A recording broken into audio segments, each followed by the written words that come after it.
Hello everyone, this is Sakshi and I warmly welcome you to the fifth session of All That Is Law arbitration series. Up until now we have discussed about the law governing the receipt of written communications, right?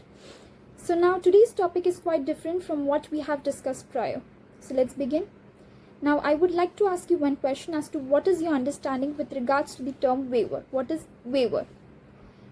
As you have guessed correctly, waiver means the right of a party to waive off certain benefit, claim or privilege. In similar fashion, whenever a party in law is entitled to claim certain benefit or privilege, he or she is also entitled to waive off the same by not claiming it. And the right to object is the right of a party, inherent right of a party I can say, to prevent other party from doing something in case of a necessary derogation. Right? Now allow me to give you a brief illustration that will clarify my point. Imagine there are two parties to an arbitration agreement, out of which one intends to raise an objection on a relevant parameter, with such knowledge that it is necessary to raise an objection on that particular point. But still, however, he or she maintains silence or fails to raise an objection. Then what would be the scenario? Would the right to raise an objection be lost, or would it be reserved under such circumstances?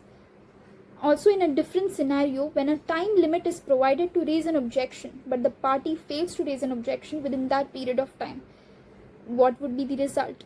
That is exactly the kind of confusion that we are going to deal in this present session, and also the provision talking about the same. Okay, so section 4 of the Arbitration and Conciliation Act of 1996 provides the waiver of the right to object, which states that a party who knows that any provision of the part from which the parties may derogate, or any requirement under the arbitration agreement has not been complied with, and yet proceeds with the arbitration without stating his objection to such non-compliance without undue delay.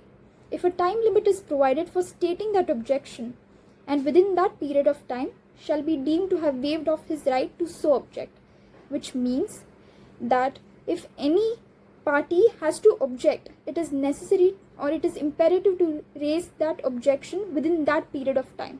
Otherwise, this particular right to raise objection would be forfeited, because that certain party did not claim his right to object on that particular point, and however has now accepted these circumstances and has proceeded in the same fashion.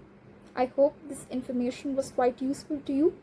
If you have liked this video, please like, share, subscribe and comment, and I wish to provide the similar kind of videos in upcoming future.